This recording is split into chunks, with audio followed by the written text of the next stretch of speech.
contasse, né, brevemente tudo o que aconteceu com você e como que você está hoje. Quem era a Renata e quem é a Renata hoje?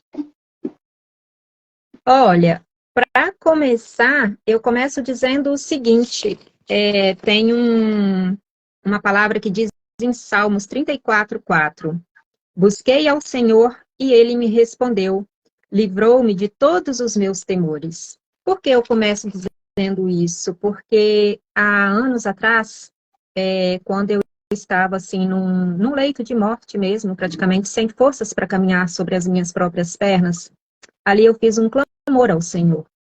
E esse clamor foi algo, até dentro de uma igreja, que eu precisava de um sinal. Ali naquele atual momento, eu precisava de uma internação.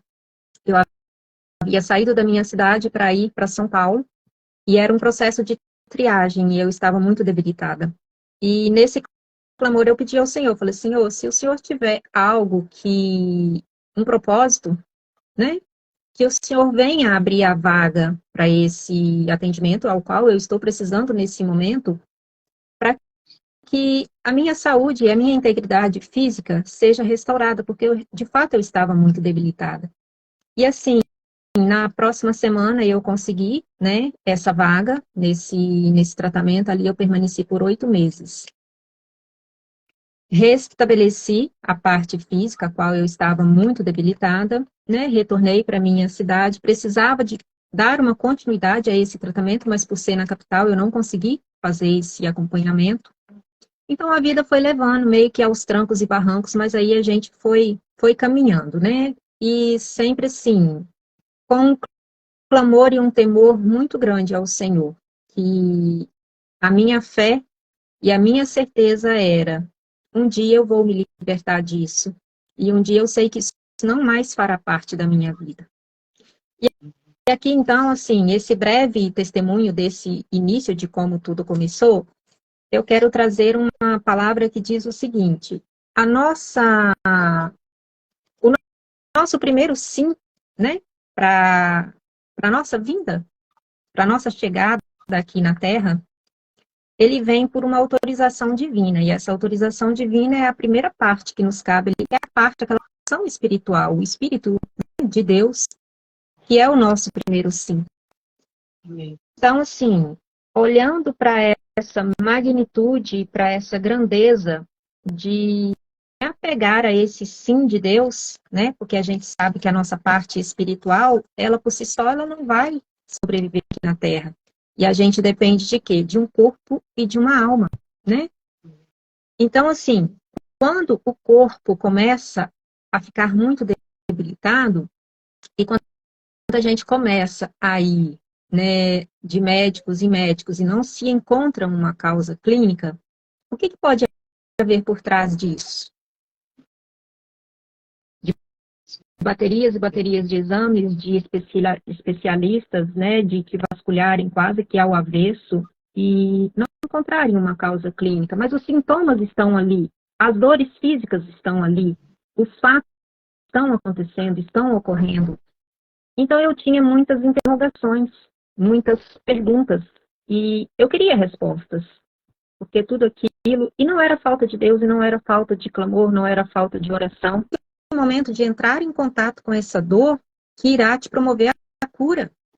Porque muitas das vezes a gente vai para a vida e vai usando as máscaras. Deus não está preocupado com a parte externa. Nós somos templo, sim, nós precisamos nos cuidar, sim, porque nós somos templo sagrado do Espírito Santo, né, na nossa parte física, né, estrutural. Mas ele não está preocupado com a nossa estrutura física, mas sim com a nossa alma, é como estão as nossas emoções. E esse é o ponto da nossa alma. Esse é o Sim, ponto que até nos porque eu impede. vejo que a pessoa só vai cuidar externamente com equilíbrio quando ela está bem emocionalmente. A lagarta, ela veio sabendo quem ela era. Ela veio sabendo que ela iria viver aquele processo ali da lagarta e que o seu final seria a transformação da borboleta, porque a sua essência era de borboleta. Então, quando a gente consegue entender isso aqui, que a nossa essência, e qual que é a nossa essência, a nossa identidade? Nós somos árvores que damos frutos. nós damos frutos bons ou damos frutos maus, dependendo da forma com que eu me trato, né? E a gente só vai conseguir transmitir esses bons frutos quando a gente estiver preenchida deles, né? E aí é Sim. quando a gente tem a nossa identidade, a nossa essência ativada. Que a nossa primeira essência ali é espiritual, mas se a nossa identidade de alma, de filho, de filha, não estiver ativada, não é sobre descobrir qual é a nossa identidade, porque hoje o que mais se fala é o quê? Qual é o meu propósito? Eu tenho que estar em busca do meu propósito, eu tenho que sair correndo atrás, eu tenho que descobrir qual que é o meu propósito. Qual que é o meu propósito primordial de todos nós? É estar com a nossa identidade de filhos ativado e o nosso propósito é revelar o nosso Pai. E como nós vamos revelar o nosso Pai? Transbordando bênçãos, transbordando o que Ele faz e o que Ele fez e o que Ele fará na nossa vida. Aceitar as mudanças. Sim, a mudança ela começa no aceitar. Esse aceitar aqui, eu consigo, assim, entender e classificar que o primeiro ponto é eu chegar num nível que eu consigo perceber que não está dando, que está insuportável e eu aceitar que algo novo precisa ser feito, que alguma mudança precisa ser feita. Então, esse aceitar e começar a ir em busca dessa mudança já é o primeiro passo. E sim, aceitar todo esse processo que me aconteceu, que não foi satisfatório até eu chegar ao ponto em que eu estou hoje, porque você passou por situações das que te trouxeram até onde você está hoje. Foram traumáticas, foram dolorosas, foram difíceis, mas teve momentos bons e todos esses momentos te trouxeram, né? E me trouxeram até onde eu estou hoje. Então, assim, esse aceitar é internalizar tanto o de bom quanto o de ruim, porque tudo isso me compõe, tudo o que você viveu te compõe. O que eu vivi é único meu, o que você viveu é único seu. Não vai para a porta do outro. O que o outro viveu, né, igual nós temos aqui, ó, participantes, o que cada um aqui vivenciou é único. Então, assim, se eu quero excluir aquela parte ruim, aquela dor, eu não estarei completa, eu preciso internalizar isso. E quando eu internalizo, quando eu olho para essa dor do que me aconteceu, seja lá o que for, e eu consigo aceitá-la, não, isso fez parte de mim, eu vivenciei, eu passei por isso, mas hoje eu estou aqui, isso me trouxe até aqui. Então, quando eu consigo internalizar isso, aceitar, acolher, então eu consigo dar o próximo passo. Seria isso, né, Rose? Sim, faz total sentido, é bem por aí mesmo. Porque muitas pessoas, elas não querem se curar, na realidade. É um resgate, eu considero ele como um resgate, porque a mudança, se a gente for falar, eu ouvi muitas vezes, você não muda nunca, você não muda nunca, você não muda nunca. Então, essa questão do mudar, se a gente for olhar, a gente não consegue mudar, mas sim, a gente faz um resgate, é como se fosse um resgate da nossa verdadeira essência, porque quando a gente está ali, que o outro está vendo que a gente precisa mudar, mas a gente não consegue enxergar, é porque a gente está totalmente fora da nossa essência, totalmente fora da nossa identidade, e a gente, por si só, acaba se perdendo, né? A gente fica ali vivendo em ciclos, e o outro, muitas das vezes, está dando sinal. Porque o outro, muitas das vezes, é o quê? O espelho, né? Aquilo que eu vejo no outro bate, reflete, mas, na verdade, precisa ser mudado e visto em mim. É algo em mim. Aquilo que incomoda no outro é algo que eu preciso trabalhar em mim, né? Então, quando a gente, assim, ativa a nossa identidade e descobre o nosso propósito, né? A gente vai para a vida amando, transbordando. Porque Ela falou aqui, ó, a gente precisa dar um novo sentido para aquilo que nos machucou, ressignificar. Essa palavra é fenomenal, né? Isso, é exatamente isso daí. E é aquela velha questão, fazer o que ama. Mente, né, gente? Isso é Romanos 12:2, é metanoia, é mudar a mente. Chega de ficar focado no problema e no vitimismo. Sai, a partir de hoje eu vou sair dessa forma, eu vou me movimentar, eu não quero mais viver isso, eu preciso mudar a minha história. Eu preciso avançar, eu preciso fluir para a vida. Eu preciso viver uma vida plena. Porque as pessoas também confundem, quando a Bíblia fala de vida plena e vida abundante, as pessoas confundem com dinheiro. Porque essa pessoa ela não protagoniza, ela não vai viver aquilo que Deus preparou para ela. Porque Deus não vai agir com uma pessoa que ela não tem autorresponsabilidade. Eu preciso chamar a responsabilidade para mim. Aconteceu comigo, aconteceu. Faz parte da minha história? Faz parte da minha história. Mas daqui para frente é comigo. Assume uma posição de adulto e vai viver a tua vida. Sai desse vitimismo. A autorresponsabilidade só tem quem está no posicionamento de adulto. Quem fica jogando a culpa para os outros está numa posição infantil. E crianças não fazem dinheiro, não se relacionam, não vão para a vida, não fluem. O dinheiro é uma consequência de eu viver uma vida plena e abundante, é de dentro para fora.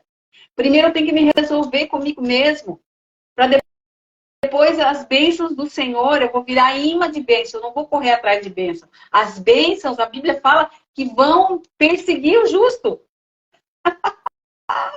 Prosperidade é movimento, né? E a vida é movimento. E como que eu vou transmitir amor partindo do princípio se antes eu não me amo? E eu só consigo amar aquilo que eu estimo.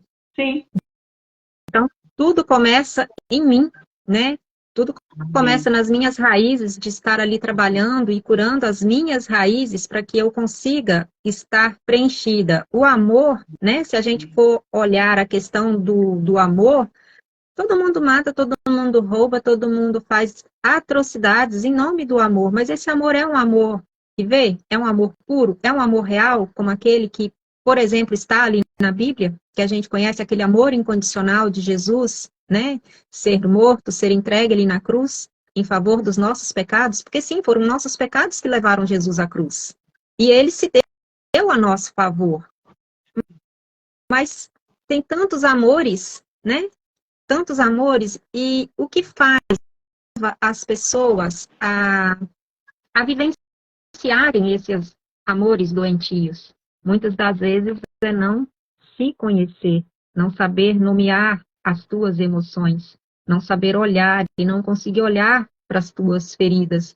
E o próprio universo vai te levando a viver situações como um sinal para que você olhe, para que você se atente a isso.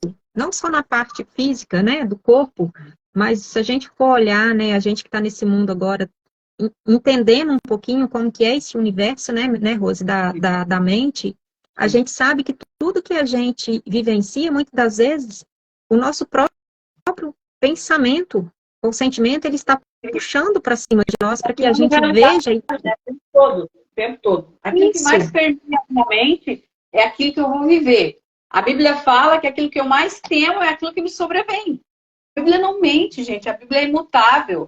Tudo que ela fala, ela faz sentido na minha vida, fez sentido em todas essas gerações, está fazendo sentido na minha vida hoje. A Bíblia não mudou. Quem mudou fomos nós mudamos. Nós mudamos a nossa mentalidade, nós muitas vezes estamos num posicionamento se achando maior que Deus. O ser humano, ele está se endeusando, né? Sim. Ele está se auto-idolatrando, ele está idolatrando a imagem dele mesmo. E esse Deus não divide o lugar dele com ninguém. Com ninguém. É ele, depois você. Essa é a hierarquia. Esse é o equilíbrio da vida. Primeiro ele, depois você. Exatamente, Rose. E aqui eu trago, assim, para finalizar, uma palavra que diz o seguinte: se na minha vida não fosse esse Deus que eu sirvo, eu não estaria até aqui. Porque se a gente for olhar um pouquinho para a fase aqui, trazendo essa metáfora da metamorfose, isso, assim, falou muito profundamente enquanto eu estava aqui preparando e refletindo sobre a minha vida e sobre o que é um processo de uma metamorfose ali, de uma simples lagarta na sua como se diz, simplicidade, né? Mas na sua beleza. Na vida dela, né? Isso, na sua beleza, na sua desenvoltura. E algo me chamou a atenção que nem todas as lagartas se transformam em borboletas. E as lagartas mais coloridas, as mais belas lagartas, não se transformam em borboletas. Se transformam em vespas.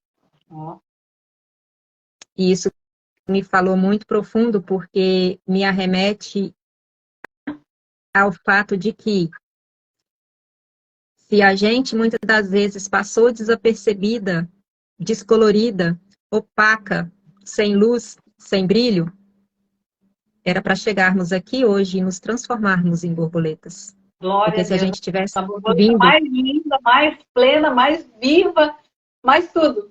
aqui, ó, eu estou arrepiada, Essa sou porque eu. quando eu fui olhar,